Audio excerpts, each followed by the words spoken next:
Why? The group makes a business out of selling copies of their work. Chris Blatchford explains the crew is responsible for hundreds of acts of vandalism, and they think big. This tag along the L.A. riverbank reading MTA stands 60 feet high and is a quarter-mile long. It's the work of a tagger crew called Metro Transit Assassins. The taggers actually rented a helicopter to scope out the site, says Deputy City Attorney Jim McDougal. They mapped out the flight paths for LAX and Burbank so that they put it where the most people are going to see it. Investigators say MTA is an elite tagging crew with only 10 members, using the Metropolitan Transportation Authority logo. Their favorite tagging spots are on freeways, trains, trucks, anything that gets their name around. The crew founder, Sean Alexander, known as Upset, told investigators his crew's philosophy is go big or go home.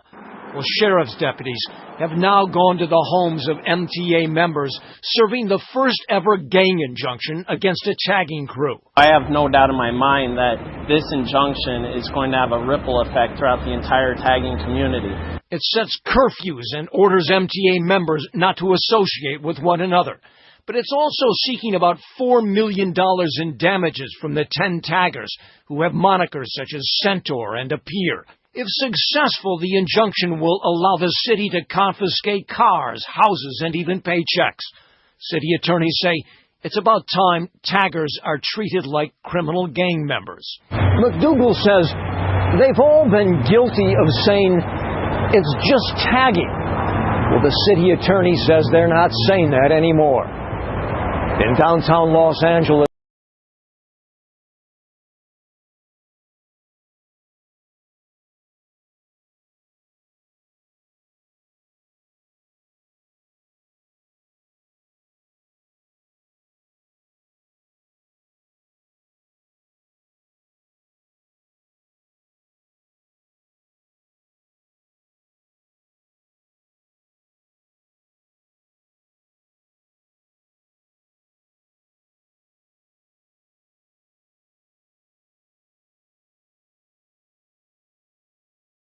again after years of run-ins with Portland police. Fox 12's Drew Marine spoke with one of the officers who has been working on this case. So, Drew, what did he have to say? Yeah, this blue graffiti behind me is one of the many hundreds of KSAR tags Portland police say he's done, causing thousands of dollars in damage throughout the city.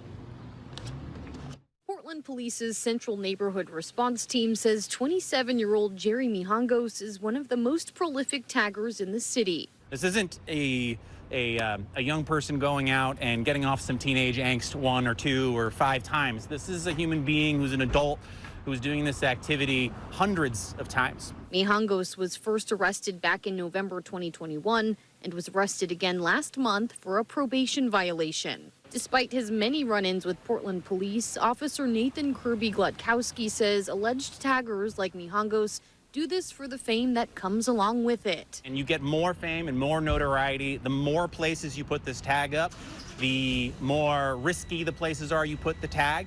The more huge and colorful your tag is. So why does PPB focus on these arrests with so many other issues to address? We can't let graffiti crime, property crime, fall off of the table despite those other priorities. Graffiti is something that all of us see and grapple with in our daily activities. I deeply believe that graffiti emboldens criminals to do their criminal activity. He says they're working on similar cases, hoping they can prevent others from tagging. When we get one high-profile vandal who does 200 tags in a year, well, their partners stop. Because when we do that vandal, we take their phones and we write search warrants on their phones and we find out who their partners are. So hence they stop doing it. Our goal is to keep going after one large-scale graffiti vandal after another. ready there. This Fox Undercover report takes an inside look at one LA County group that migrated to Orange County.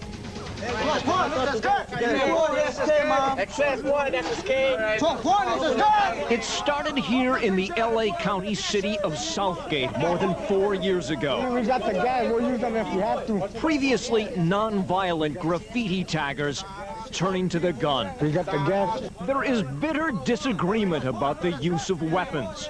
See this? They're showing violence right here. I'm out right now, dude, because of this. You know, we don't need none of that, G. Everyone at this 1993 backyard meeting is a member of a tagger crew called SSK, or Sick of Society Kings. Nero, one of the founders of this group in Southgate, talks against the shift to violence. All they want to do now is blast and, you know, shoot at people and all of that. And, you know, we want to right, and that's how we do is right. By this time, Nero had already moved to the Orange County community of Anaheim, where he started a new SSK clique devoted only to tagging, not shooting. We won, SSK! We won!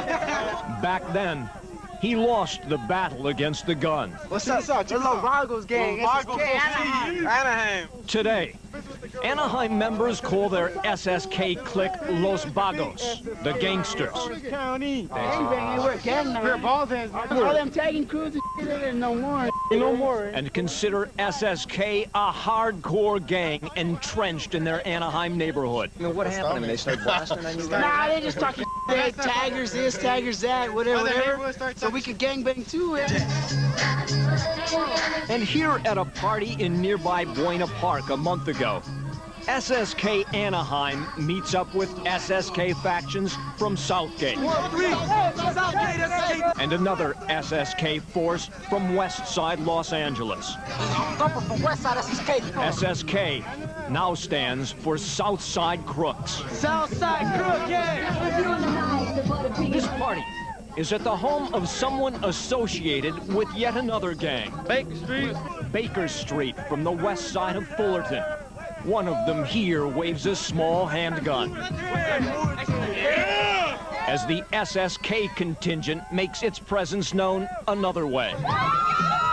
The party goes past midnight, and the tequila flows freely. Buena Park police have already been by once to talk to the homeowner. Respectable party. A lot of people had a lot of respect.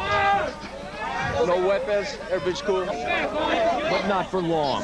An SSK nicknamed Toker goes nose to nose with another party goer. And Robert gives a stern warning. You can't have your liquor split now, or I stop it right now. A couple Baker Street homeboys take a seat. But minutes later, angry words are flying again. The tension between the different gangs spreads as a Baker Streeter grabs a girl by the arm.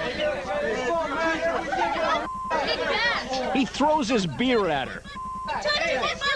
It gets worse.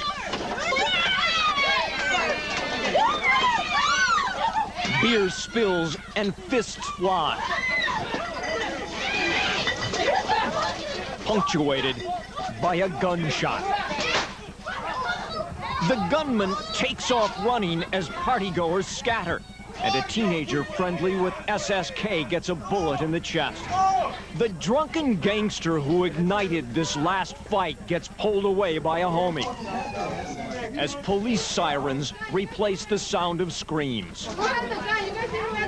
4 weeks later, Anaheim SSK members tell us they aren't responsible for the shooting. We don't know who it is. We don't know who it is. Buena Park police got the same answer from dozens they stopped and questioned after the shooting. The cops confiscated the Fox News camera for a few days, but have never arrested a suspect. Hey, it happens, that's how it goes. Like this, LA County Southgate taggers move to Anaheim and become a hardcore gang. Clash with an older Orange County neighborhood. Someone ends up shot. Our neighborhood now, SSK, a lot of SSK. As far as we could tell, the youth shot at the Buena Park party was released from the hospital after a few days. He's in good condition. Meanwhile, gang investigators in San Bernardino, Riverside, and Orange counties say they continue to see a migration of LA gangsters into their counties. Wish the violence would stop. Chris, thanks for the inside look.